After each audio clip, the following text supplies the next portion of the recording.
بسم اللہ والحمد للہ والصلاة والسلام علی رسول اللہ۔ السلام علیکم ورحمۃ اللہ وبرکاتہ۔ امید کرتی ہوں کہ آپ سب ایمان اور صحت کی بہترین حالات میں ہوں گے انشاءاللہ۔ آج ہم راستے کے آداب دیکھیں گے۔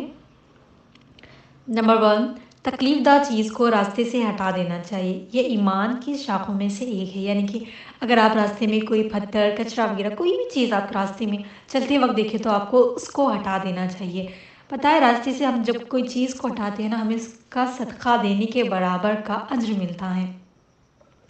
اور نہ آپ جو کچھ بھی آداب زندگی سے سیکھ رہے ہیں نا، وہ اپنے بچوں کو بھی ضرور سکھائیں، کیونکہ جب بچپن میں ہم سیکھتے ہیں نا، وہ ہمیں ہمیشہ یاد رہتا ہے۔ جو چیزیں ہم نے بچپن میں سکھائی ہوتی نا، وہ کبھی نہیں بھولتی۔ ابھی دیکھیے یہ راستے کے آداب ہے، یہ میں نے بچپن میں سیکھا تھا۔ ابھی بھی میری وہی عادت ہے کہ کہیں بھی راستے میں کچھ سیکھے پہلے میں اس کو ہٹانے کی کوشش میں رہتی ہوں۔ چھوٹا سا پتھر ہو، کچھ بھی ہو سے اپنے پیر سے تھوڑا سائڈ میں کر دینا چاہیے، ٹھیک ہے؟ اور اپنے بچوں کو چھوٹی چھوٹی چیزیں ضرور سکھائیں، کیونکہ جو بچپن میں ہم سیکھتے ہیں نا، وہ کبھی نہیں بولتے۔ آداب نمبر 2، راستے میں کوئی ایسی چیز نہ ڈالیں جو لوگوں کو تکلیف دے، جیسے کہ کچرا، پتھر، ٹیشو، واٹر بوٹلز، کچھ بھی چیزیں ہونا وہ راستے میں نہیں پھینکنے چاہیے، کیونکہ اس سے کسی کو تکلیف ہو سکتی ہے کہ راستے میں کچھ گرا پڑا ہو تو کوئی سلپ ہو سکتا ہے، کوئی گر سکتا ہے۔ ہمیں کبھی بھی اس طرح نہیں بننا چاہیے کہ ہماری وجہ سے کسی کو تکلیف کا سبب نہیں بننا چاہیے۔ ہمیں ہمیشہ کوشش کرنی چاہیے کہ ہماری وجہ سے کسی کو فائدہ ہو، کسی کا بھلا ہو، لیکن ہماری وجہ سے کسی کو جانے انجانے میں بھی کوئی تکلیف پہنچے، ہمیں اس طرح کے انسان نہیں بننا چاہیے۔ راستے میں نہ بیٹھے جہاں سے لوگوں کا گزر ہوتا ہو۔ راستے میں حرام چیزوں سے نظر نیچی رکھنی چاہیے۔ راستوں کے حقوق اور بھائی چارہ میں سے ہے کہ لوگ ایک دوسرے کو سلام کریں۔ راستے میں اپنی بات، اپنی کام سے تکلیف نہ دے اور لوگوں کا مذاق نہ اڑائے، یعنی کہ ہم نے راستے میں ایسی بات اور ایسے کام نہیں کرنا چاہیے کہ جس سے دوسروں کا دل توڑے، اور کسی کا مذاق نہیں بنانا چاہیے، کسی کا فن نہیں کرنا چاہیے ہم نے۔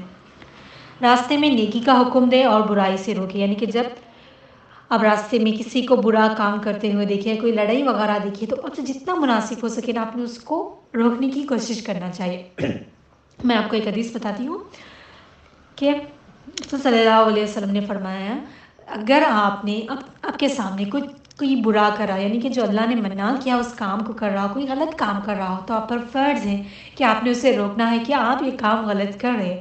اگر آپ کے پاس اتنی ہمت نہیں ہے، آپ نہیں بتا سکتی، نہیں روک سکتی سامنے والے کے انسان کو غلط کرنے کے لیے، تو آپ پر فرض ہے کہ آپ نے اپنے دل میں اس کو برا کہنا ہے کہ یا اللہ فلاں شخص یہ کام برا کر رہا ہے، اور اپنے دعا کرنی ہے کہ یا اللہ اس کو ہدایت دے اور اس کام کو سے روک دے، ٹھیک ہے؟ ہم اتنا تو کر سکتے ہیں نا، جب ہم کسی کو روک نہیں سکتے شاید، لیکن ہم اس کے لیے ضرور دعا کر سکتے ہیں اور کو دل میں برا کہہ سکتے ہیں۔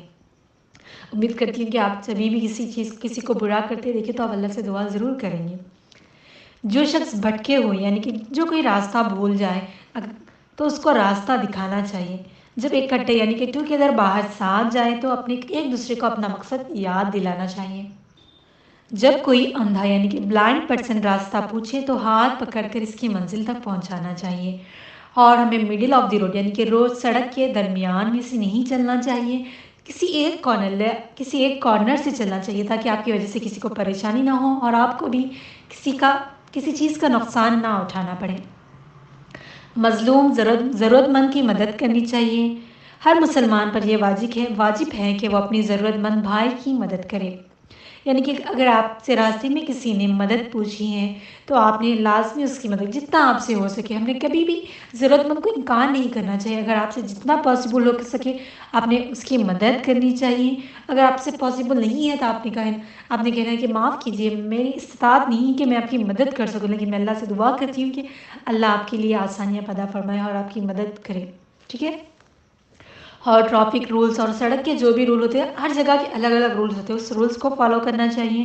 اور کسی بھی گھر کے سامنے، یعنی کہ اگر آپ پارکنگ کر رہی ہے کسی کے گھر کے سامنے یا کسی کے گیٹ کے سامنے، اپنی گاڑی پارک نہیں کرنی چاہیے، کیونکہ اس کی وجہ سے ان کا راستہ بلاک ہو سکتا ہے، ان کو آنے جانے میں تکلیف ہو سکتی ہے۔ اس لیے اگر آپ نے کبھی بھی پارکنگ کرنی ہے تو ایک اچھی جگہ دیکھ کر پارک کرنا چاہیے کہ اس سے کسی کو نقصان نہ ہو، کسی کے لیے کوئی پرابلم نہ ہو۔ امید کرتی ہوں کہ آپ سب کو اس آداب زندگی سے بہت کچھ سیکھنے کو مل رہا ہوگا اور اس پر آپ عمل بھی کر رہی ہوگی۔ اللہ ہم سب کے وقت میں برکت عطا فرمائے اور ہم سب کو عمل کرنے کی توفیق عطا فرمائے۔ اللہ ہماری محنتوں کو قبول فرمائے، اللہ ہم سب کو دین پر استقامت عطا فرمائے، آمین ثم آمین۔ جزاکم اللہ خیر۔ السلام علیکم ورحمۃ اللہ وبرکاتہ۔